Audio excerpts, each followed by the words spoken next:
हमारा देश कृषि प्रधान देश है, लेकिन इस बार 2025 में रबी फसल जो हुई तैयार हुई तो रुक रुक कर आंधी तूफान बारिश और ओलावृष्टि की वजह से किसानों के जीवन पर सीधा बुरा असर पड़ी है। उनका रबी फसल लगी हुई खेत में पूरी तरह से बर्बाद हो गई। हम बिहार के बेगूसराय जिला के बखरी विधानसभा से कुछ किसानों से बात करेंगे और जानेंगे उनकी कहानी और उनकी जुबानी। खास करके बखरी विधायक सूर्यकांत पासवान जी से जानेंगे कि इस बार की जो है किसानों की जीवन पे कितना बुरी असर पड़ेगी इस तरह से असामयिक बारिश, आंधी तूफान और ओलावृष्टि की वजह से। तो आइए हम कुछ किसानों के साथ साथ बखरी विधायक सूर्यकांत पासवान से जानते हैं इस बार की जो किसानों की कितनी बड़ी क्षति हुई है। गेहूं जन्म झरझर के गिर रहा है, पानी झरझर क्या कहते हैं, सारे गेहूं जन्म गया है खेतों में। वो किसान क्या करेगा? जो सब क्या कहते हैं, जो 3,000 रुपये कुंटल बेचते थे किसान, अभी वो गेहूं किसान लेने वाला पैकार 1,000, 2,000, 2,500 मांगते हैं। किसान कैसे जिंदगी काटेगी? 2 बीघा था गेहूं से पानी पानी हो गया। काट कर कितने पानी में ऐसे बह जाता है, ऐसे पानी काट कर रात में दिन शाम के काटे, रात में बारिश हो गया। बहुत हुआ है हम लोग के नुकसान। हम लोग के गरीब के पता नहीं है जो क्या कैसे खेती करते हैं या कैसे हम लोग बच्चों को पालते हैं, कैसे दिन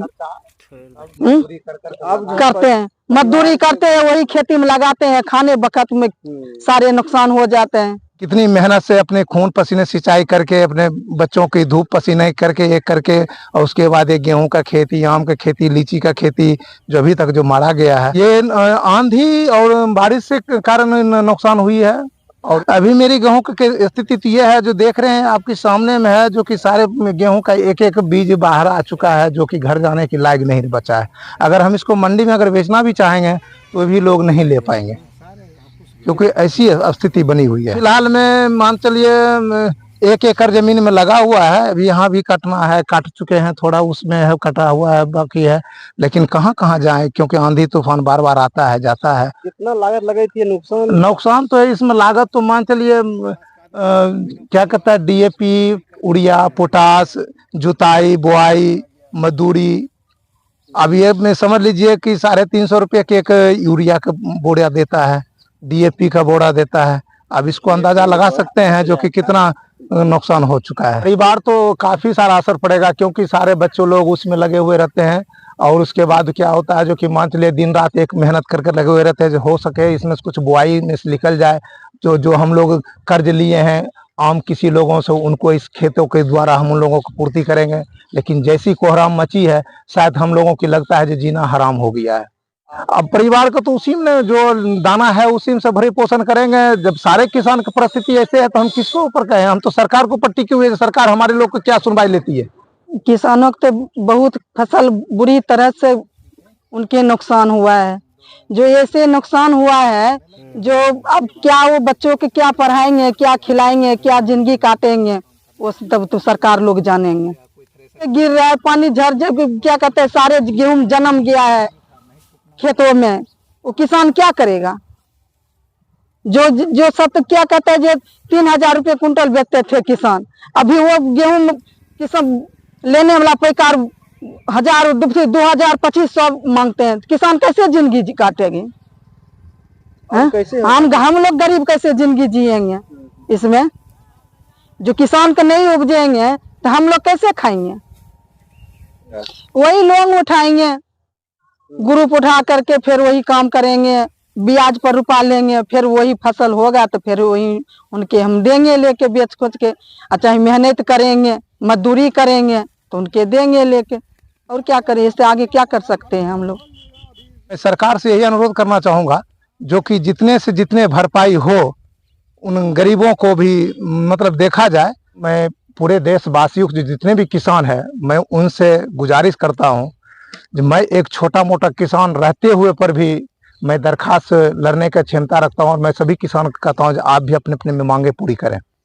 कारण हमारे देश जो टिकी हुई है, हमारे सब किसानों भाई के ऊपर टिकी हुई है। और हमारे किसान को जो क्षतिपूर्ति अगर नहीं सरकार दे पाएगी तो हम किसान कैसे झुलस कर मर जाएंगे। जैसे कि धूप में एक पत्ते झुलस के मर जाता है, फिर उसी प्रकार हम लोग मर जाएंगे।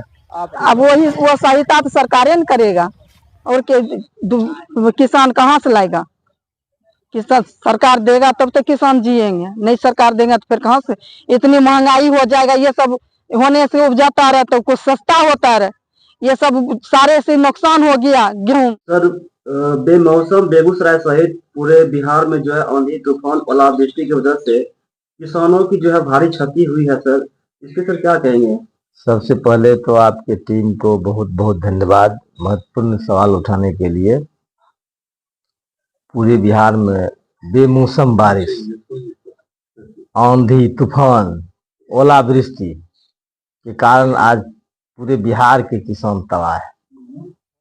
मैं सरकार से मांग करना चाहता हूं कि उचित मुआवजा हमारे बिहार के किसानों को मिले।